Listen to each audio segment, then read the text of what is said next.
bladder here, and notice also there's this nice little white tube here, and I'm just bringing this out so you get to see it. See it right there? There's one over there, and there's another one coming in from the other side right there. And if you look at them closely, they make a little T right there. Those are the vas deferens, the reproductive vessel. These are the ductus deferens, your sperm ducts. Okay?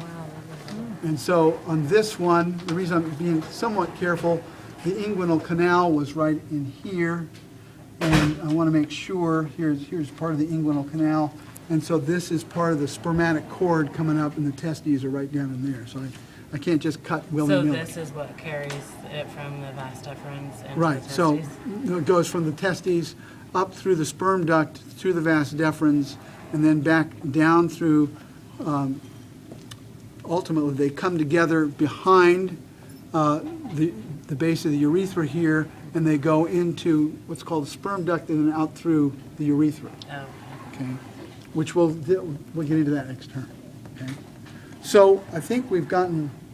Where's the jugular vein? That's, Did I miss that? yeah, that's up here. So when you're looking at that, so if you follow, when you follow the jugular vein, so if I just move that tissue out of the way there, here it is, as it comes up here, it goes up into the. This is the external. There's an internal one that branches inward as you go a little higher, roughly about the same area as the carotid sinus. So this is the jugular here. This is typically the one, like the other side, is probably where they inject it, and that usually is the easiest place to get the latex in. So this is what they started doing before Gunther von Hagens did his latex stuff, where his little injection system, which is much more effective than this. So on the other side of the brachiocephalic vein, Brachiocephalic? it branches. Here? What's those two? So this is the other jugular, and that's basically, this is the subclavian vein here going into the axillary vein into the armpit. So that's equivalent to this side here. The difference is here it's been separated out because I've moved all the tissue out of the way on this side, but not on this side. Same two structures. Okay. Okay, so And the then- top one's the jugular, and right below that is the subclavian? Well, it's going to be subclavian / axillary once you get out farther. okay. Okay, because we've cut the bone there. Okay.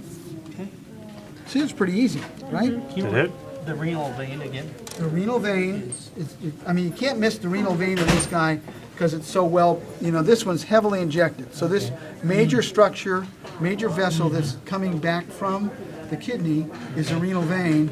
If you look just underneath it, you lift up and there's the one going into it. So they're both going into the same area right in here.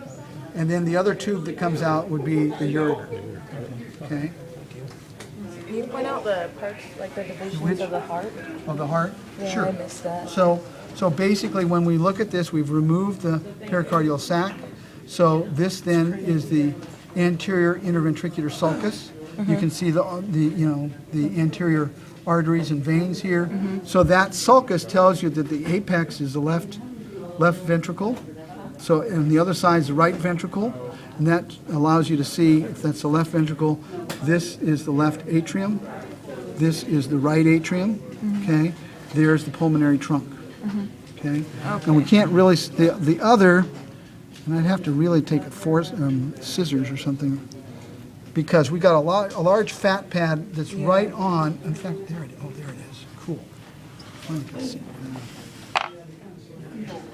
What are you looking for? I didn't bring it over. Poker. That's pretty cool.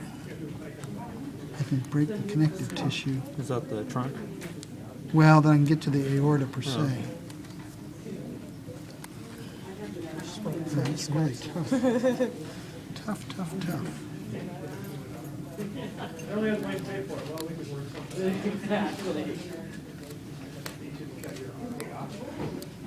You're worried about using the scalpel, it'll cut a little too much? Yep.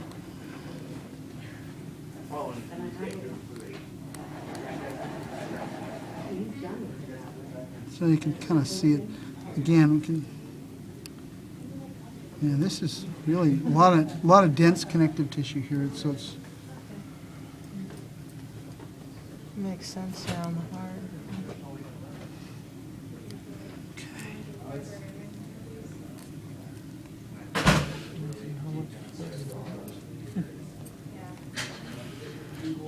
And again, you see there's some little tiny vessels in there. That's what we were saying yesterday with the vasa viscorum, basically vessels that feed the vessel.